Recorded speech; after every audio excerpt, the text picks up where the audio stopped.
I killed a man 32 years ago, and today, nobody at the First National Bank branch in Burlington, Vermont, had any idea they were laughing at the richest murderer in New England. The autumn mud was still caked on the soles of my work boots when I pushed through the glass door.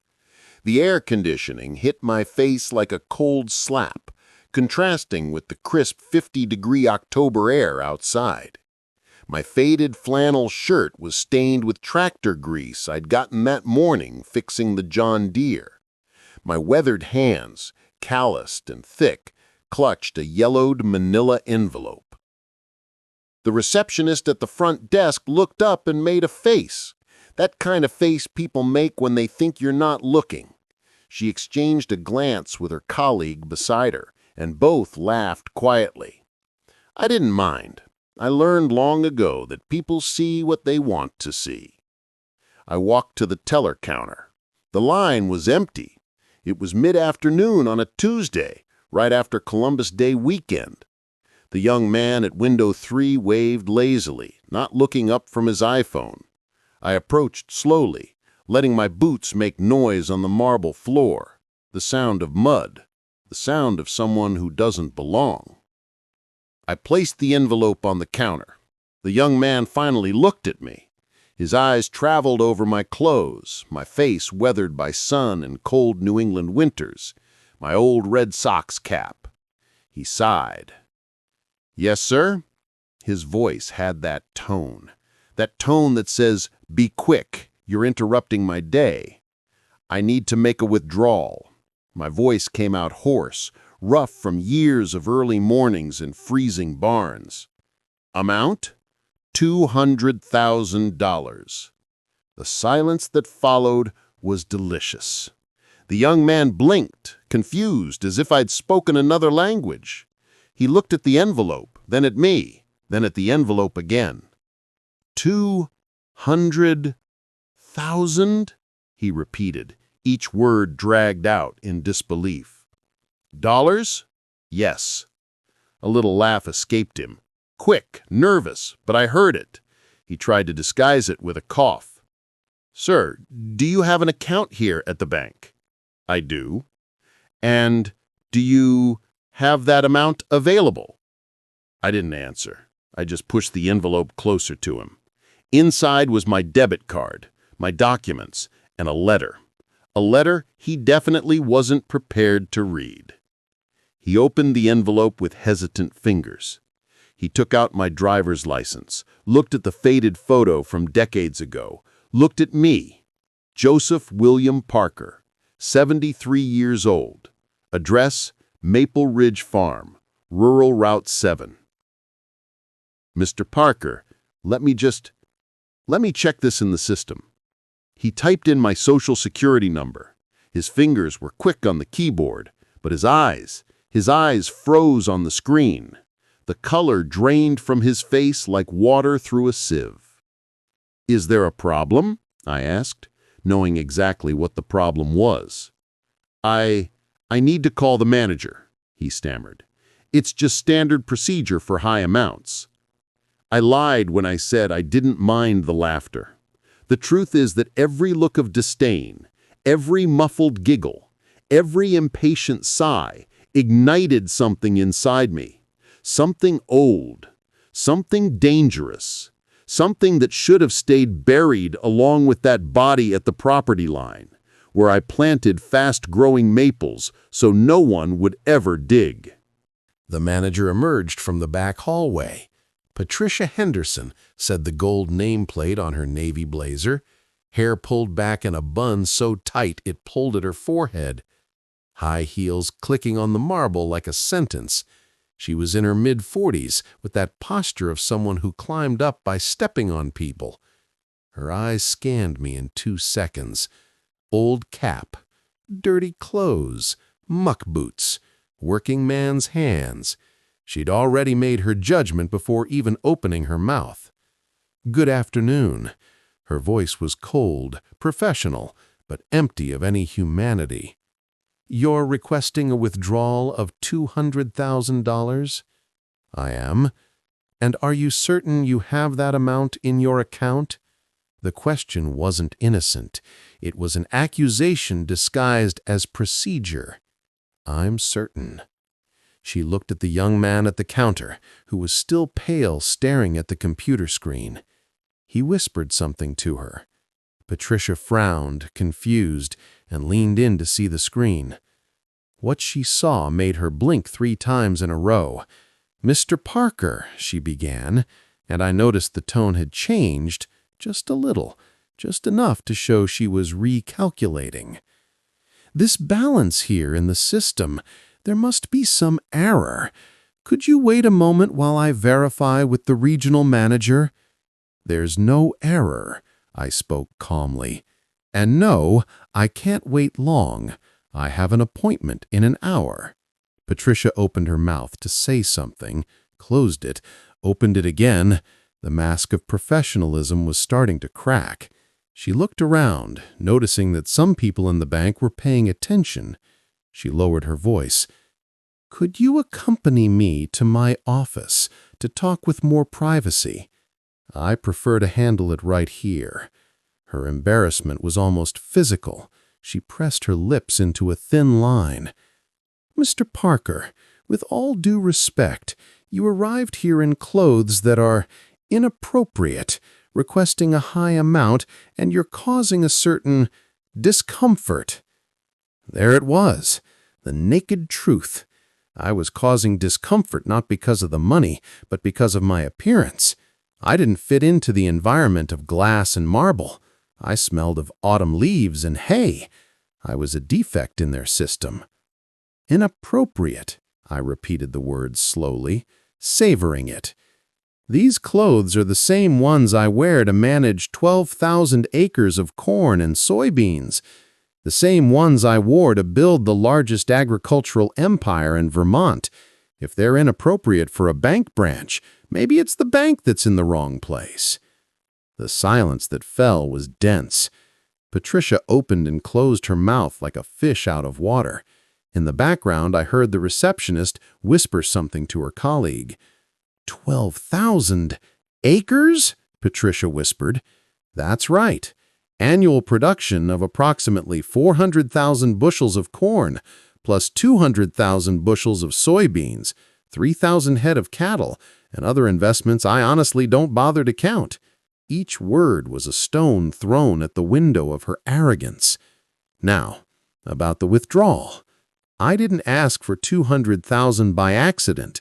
It's the exact amount I need to pay my farm employees this afternoon. That's 143 families who depend on the salary that comes from my account every 15th. Today is the 15th, so I'll ask again. Is there going to be a problem with the withdrawal? Patricia was red, not from shame, I realized, from anger. From anger at being put in her place, in front of employees, in front of customers. "Of course there's no problem, Mr. Parker." She spat out the words. "But for an amount of this magnitude, we need to follow security protocols. You understand, right? Unfortunately, you'll have to wait for the regional manager's analysis. It could take 2-3 hours. It was a small, petty revenge, making me wait because she could, because she had the power to make me wait. I smiled. It was the first time I'd smiled since entering the bank. It wasn't a kind smile. "Then I think I'd better speak with the regional manager right now. He's in a meeting. I'm sure he can see me." "Patricia," I interrupted, using her first name for the first time. "You checked my balance on the screen. But did you check the other information? The complete file?" She hesitated. Her eyes returned to the teller's computer. He, who had remained silent until now, trembled slightly while scrolling the page. "There are several tabs here. A lot of information." "Open the Loans and Credits tab," I instructed, my voice still calm, but with a thread of steel. He clicked. Patricia leaned in again. This time when she saw it, her knees buckled slightly. She leaned on the counter for support.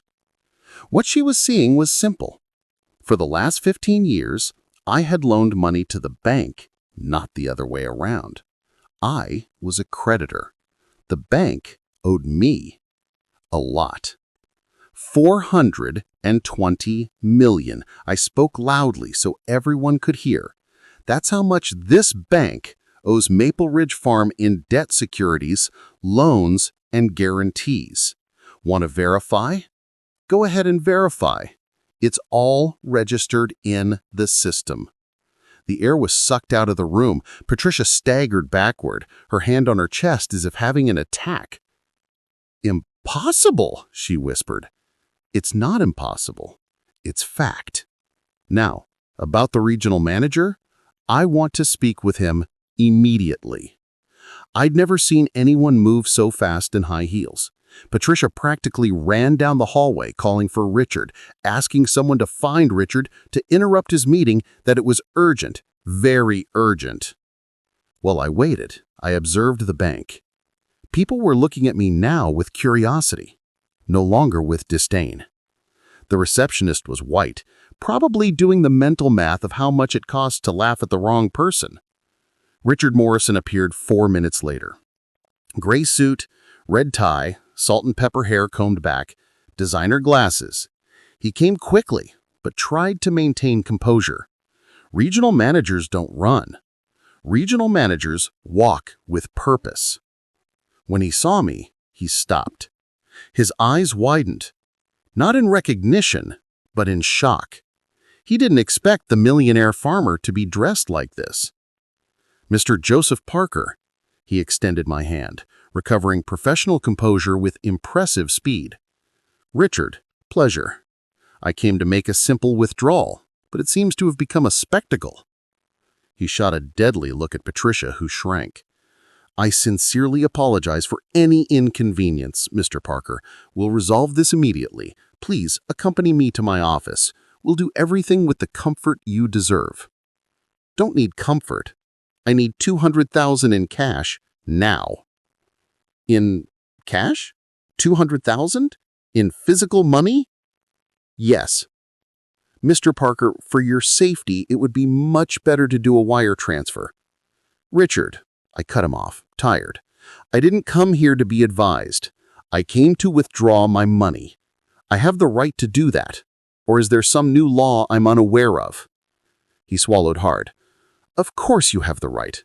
Just give me 15 minutes to prepare the amount." "Perfect." Richard disappeared into the back. Patricia remained there, still pale, not knowing whether to say something or just disappear. She chose silence. While I waited, I remembered the first time I entered a bank. I was 19, had just inherited my father's land. 20 acres of poor rocky land that nobody wanted. The manager at the time had laughed in my face when I asked for a loan to buy seeds. "Come back when you have something of real value," he said. It took me 30 years to transform those 20 acres into 12,000. 30 years, waking at 4 in the morning, going to bed at 11 at night. 30 years of sun, rain, drought, blight, loss, debt. But mainly, 30 years of something nobody in that bank understood. The determination of someone who has no other choice. And at some point during those 30 years, I made the mistake that haunts me to this day. The buried body at the property line was never found. Nobody ever looked. After all, who's going to miss a man who disappeared without a trace? A man who was stealing water from my farm, diverting streams, damaging my production. A man who, when confronted, pulled a knife. I was just defending myself. That's what I repeat to myself every night for 32 years. I was just defending myself. The scythe I used to open his throat was in my hand by chance. It was there because I was coming from the field. It was defense. It had to be defense. But sometimes, in the dark before dawn, I wonder, if it was defense, why did I bury the body? Why didn't I call the police? Why did I plant fast-growing maples over the grave, trees that in 10 years covered any evidence? Because I knew. I always knew. It wasn't defense. It was rage. It was the accumulated hatred of years of being trampled, humiliated, treated as less. When that man threatened me, something inside me broke. And when it broke, the scythe came down with much more force than would have been necessary for defense. Richard returned with a black briefcase, discreet, elegant, nothing that would draw attention. He opened it in front of me, showing the organized stacks of bills, $200,000 in hundreds. "Mr. Parker, it's all here. Would you like to count?" "I trust the bank," I said, closing the briefcase. For now. He understood the implicit message. He smiled, tense. "Mr. Parker, before you go, I'd like to invite you for a conversation. I'm the one who handles Maple Ridge Farm's account, but I confess we've never had the pleasure of a personal meeting. How about we schedule for next week? We can discuss better applications for your capital, maybe some investments." "Richard, I didn't come here to invest. I came to get what's mine. But since you mentioned the account, I have a proposal. When you have time, call me. I want to discuss purchasing some stock." "Stock?" His eyes gleamed. Regional managers love selling financial products. "We have excellent diversified portfolio options, real estate funds." "I'm not interested in market stocks, Richard. I'm interested in stock in this bank. This First National Bank of Vermont branch specifically. I heard the controlling fund is liquidating positions. Am I right?" The silence that fell was different from the previous ones. This was a silence of pure fear. "How did you know about that?" Richard stammered. "I have my contacts. The question is, how many percentage points are for sale?" "Mr. Parker, that's privileged information. It hasn't been announced publicly yet. But it's happening. Yes or no?" He hesitated. Finally, he nodded slowly. "The fund is liquidating 12% of its stake, but this is being negotiated with very specific institutional buyers. It's not something that a farmer from Vermont can buy." I completed the sentence. "Richard, let me tell you something.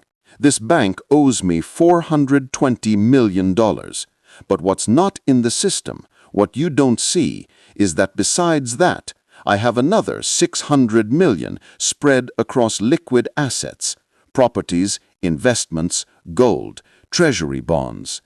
If I liquidate everything, I can get $1 billion in 30 days. $1 billion, clean, no debt. Now tell me, does that qualify me as an institutional buyer?" Richard was white. His hand trembled slightly, holding the pen. I would have to check with headquarters in Boston." "Then check. But before you check, I want you to understand something." I leaned forward, lowering my voice. "I don't do business with people who disrespect me. And today, at this branch, I was disrespected. Your manager treated me like I was a beggar trying to pull a scam.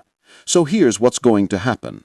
Either you sell me those shares, or I withdraw every penny I have in this bank, pay off the debt you owe me, and make sure to spread to every farmer in the region that First National Bank of Vermont treats its clients like trash if they're not wearing a suit. Choose." Blackmail. It was pure blackmail. But after 32 years carrying the weight of a murder, blackmail was child's play. Richard swallowed hard. I'll make some calls. Can you give me a contact number?" I dictated my number. He wrote it down with trembling hands. "One more thing, Richard," I said, already turning to leave. "Patricia, is she fired or am I?" "Mr. Parker, I can't simply fire." "Of course you can. You're regional manager. But if you can't, then let me rephrase. If I become a majority client of this bank, one of the first things I'll do is review the management team. So you decide, do what's right now or wait for me to do it later." He nodded, defeated. Patricia, who had been listening to everything 3 meters away, started to cry. Not tears of regret, tears of anger, of humiliation. She was being fired in public, in front of subordinates and customers. Part of me felt sorry, a small part. The rest remembered the look of disgust she gave me when I walked in. I left the bank holding the briefcase with $200,000. The autumn afternoon sun hit my face. I walked to the old truck parked on the street, a 1998 Ford F-250, peeling paint, loud engine. I could buy 20 brand new trucks without even feeling it in my pocket, but this was my father's truck. I wasn't going to get rid of it for anything. I placed the briefcase on the passenger seat. I took a deep breath. My hands were shaking, not from nervousness, from adrenaline, from the sensation of power, from the sick pleasure of seeing arrogant people put in their place. That sensation, I knew it. It was the same one I felt when the scythe entered that man's flesh 32 years ago. I started the engine. My cell phone rang before I could even pull out. Unknown number. I answered. "Mr. Parker?" Young female voice, breathless. "This is Brenda, assistant to Mr. Richard Morrison. He asked me to call immediately about the stock acquisition proposal. Headquarters approved a meeting for tomorrow at 9 in the morning in Boston. Can you attend?" Fast, very fast. That meant they were desperate to close the deal, which meant the bank was in worse shape than I thought. "I can. Text me the address." "Perfect. And Mr. Richard asked to confirm that Miss Patricia Henderson is being relocated. She won't be at the Burlington branch anymore." Good. I hung up. I smiled, but the smile died when I saw in the rear-view mirror someone crossing the street in my direction. A young man, early 30s, black cap, jeans, and T-shirt. He was coming straight to my truck, too fast to be casual, too intentional to be coincidence.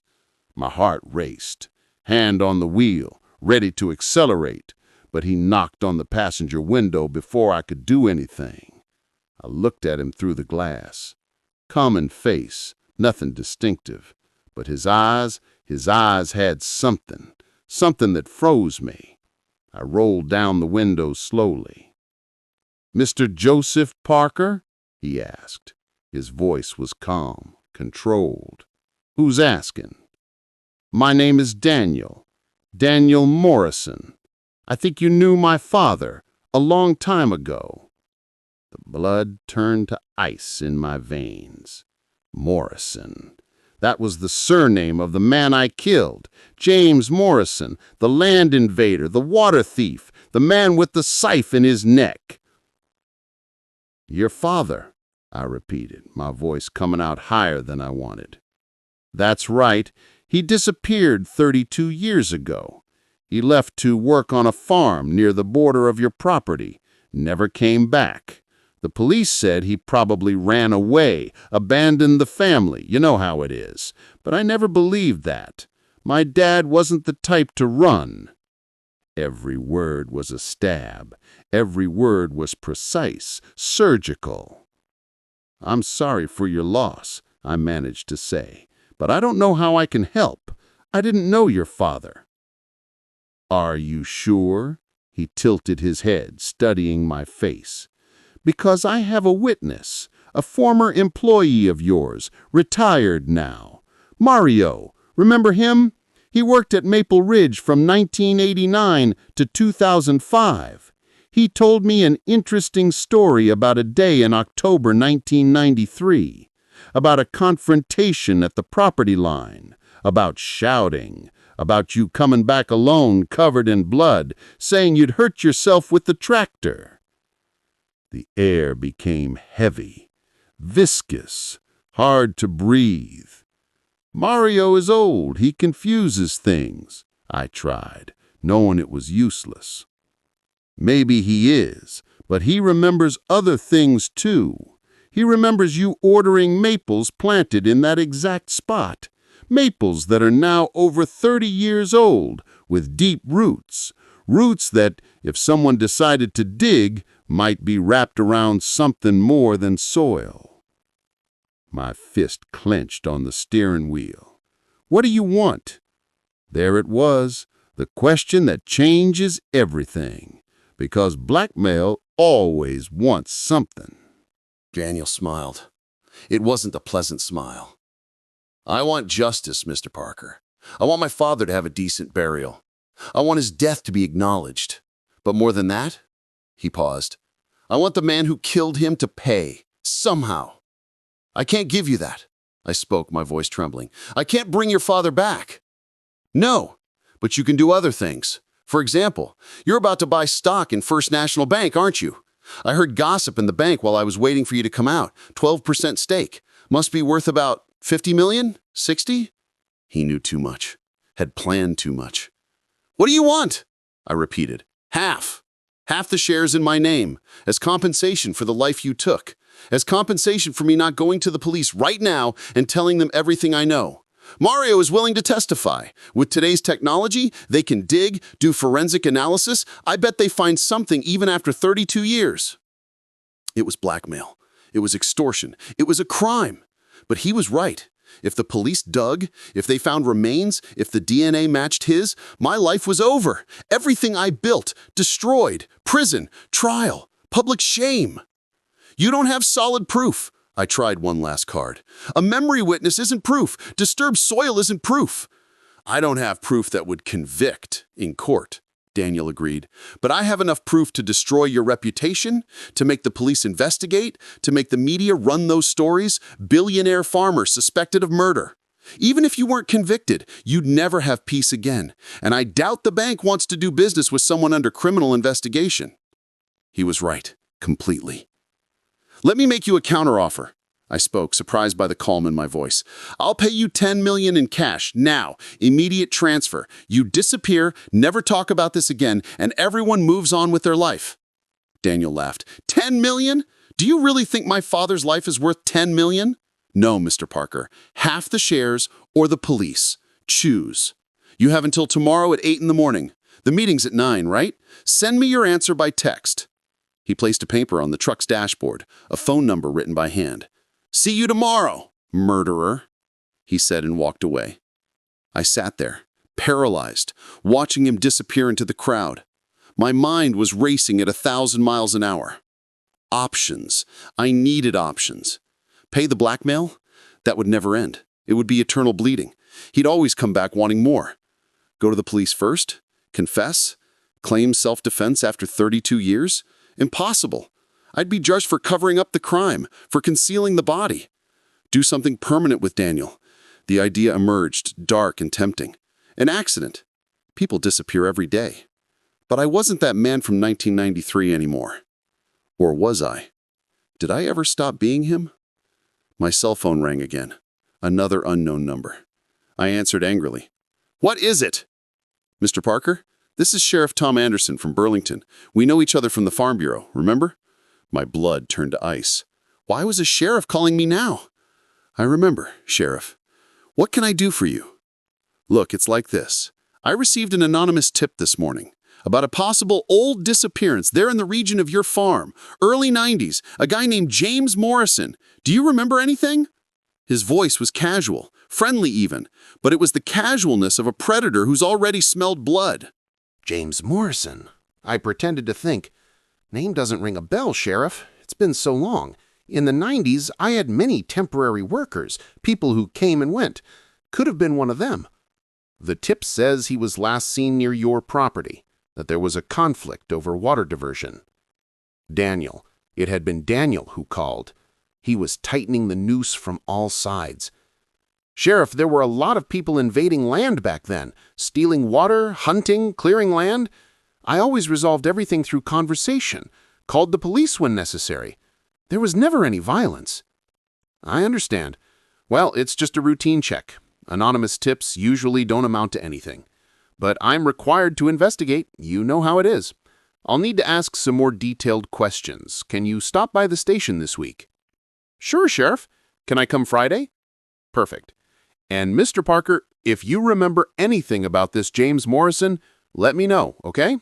The sooner we resolve these old things, the better for everyone." I hung up. My hands were shaking so much I could barely hold the phone. I was cornered. Daniel had played checkmate before I even realized we were playing. If I didn't pay, he'd go to the police with everything. If I paid, he'd have power over me forever. And now the police were already investigating, which meant that even if something happened to Daniel, the investigation would continue. I drove to the farm on autopilot, 40 minutes of road, my mind empty and full at the same time. When I arrived, the sun was already setting, painting the sky orange and red, colors of fire, colors of blood. The main house was large, colonial style with wide porches, my home for 50 years, the house where I raised my son, the house from which my wife departed, taken by cancer 8 years ago, the house where I grew old alone, surrounded by land and regret. John, my son, was on the porch, 38 years old, business administration degree from UVM, worked with me managing the farm operations. He saw my expression and immediately knew something was wrong. "Dad, what happened?"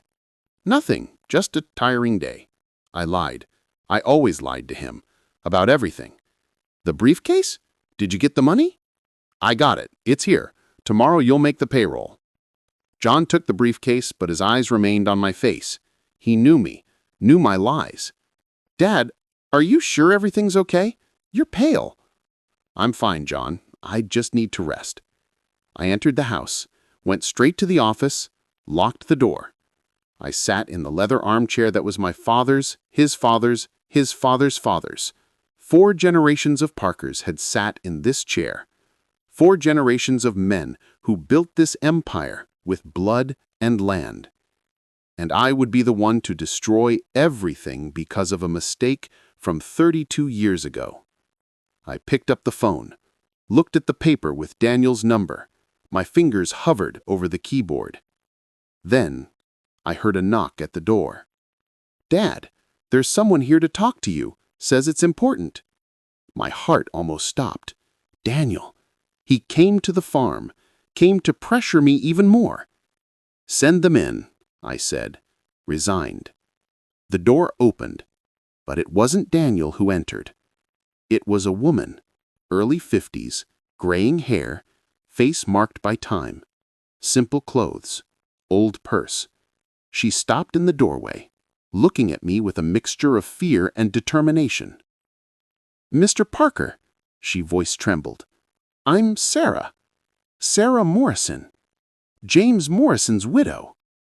The world spun, the room spun, everything spun. "Daniel's mother," she continued. "He told me he came to talk to you, told me about the blackmail, told me what he's doing." I couldn't speak. I just watched as she entered, closed the door, and sat in the chair across from my desk. "I came here because I need you to know I don't agree with what my son is doing. Blackmail isn't justice. It's not what my James would have wanted." "Then why are you here?" I managed to ask. "Because I want the truth. Just the truth. What happened to my husband, Mr. Parker? Please, it's been 32 years. 32 years not knowing if he abandoned me, if he was murdered, if he's somewhere forgotten. I need to know. Not for the money, not for the shares. Just, I need to bury my husband. I need peace." There was something in her eyes, something pure, something I hadn't seen in a long time. Absolute honesty. And that's what broke me. "He didn't abandon you," I spoke, my voice coming out hoarse. "James didn't abandon you. He died Here, on my farm, because of me." She closed her eyes. A tear ran down. But she didn't scream, didn't attack me. She just nodded slowly, as if finally an old wound was being cleaned. "How?" she whispered. "He was diverting water from the spring, damaging my crops. I went to talk to him. We argued. He pulled a knife. I had a scythe. I reacted. But it wasn't defense, not the way it should have been. It was rage. It was hate. And after, I buried him, planted trees on top, and pretended nothing had happened. The silence that followed was absolute. Sarah opened her eyes, looked directly at me. "Where?" "At the eastern boundary, the big maples near the creek." She nodded again. She stood up. For a moment, I thought she would leave, call the police, scream. Instead, she walked to the window, looked at the darkness outside. "My son is wrong," she said. "He wants revenge, not justice. But you're also wrong. You killed my husband and hid it for 32 years. So here's what's going to happen." She turned, faced me. "Tomorrow morning, before the bank meeting, you're going to take me to the place. We're going to call the police. You're going to confess everything. You're going to tell exactly what you told me now. You're going to face the consequences, and I'll testify that you came to me voluntarily, that you confessed out of remorse, not blackmail. That might help in the trial. It won't free you from punishment, but it might reduce it." "And your son?" "My son will learn that justice isn't done through blackmail. I'll talk to him tonight. I'll tell him you confessed, that we're going to resolve this the right way." It was madness. It was the end of everything, but it was also relief. After 32 years carrying this weight, I could finally put it down. "Why?" I asked. "Why give me this chance? I killed your husband." "Because I saw something in your eyes when you confessed. I saw remorse. I saw pain. And because my James wasn't a saint. He didn't deserve to die. But he wasn't innocent either. He stole, yes. He was violent, yes. I know that. I lived with him 20 years. So no, I'm not going to pretend he was a martyr. But he deserves to rest in peace. And so do you." She left. I heard her footsteps through the house, the quick conversation with John on the porch, the car leaving. I stayed there alone in the office, under the weight of decades of lies finally crumbling. That night, I didn't sleep. I stayed on the porch, looking at the fields, at the maples in the distance, at the stars that witnessed everything in silence. John came to sit beside me around 3 in the morning. "Dad, tell me what's happening, really." And I told him everything. The murder, the cover-up, Daniel, Sarah, the confession that would come in the morning. John didn't say anything for long minutes. When he finally spoke, his voice was broken. "Why didn't you ever tell me?" "Because I wanted you to respect me.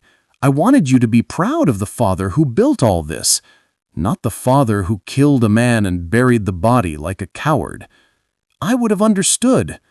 Not as a child.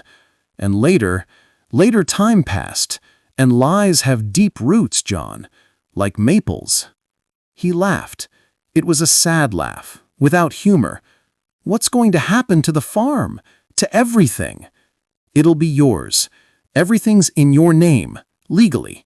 I organized that years ago.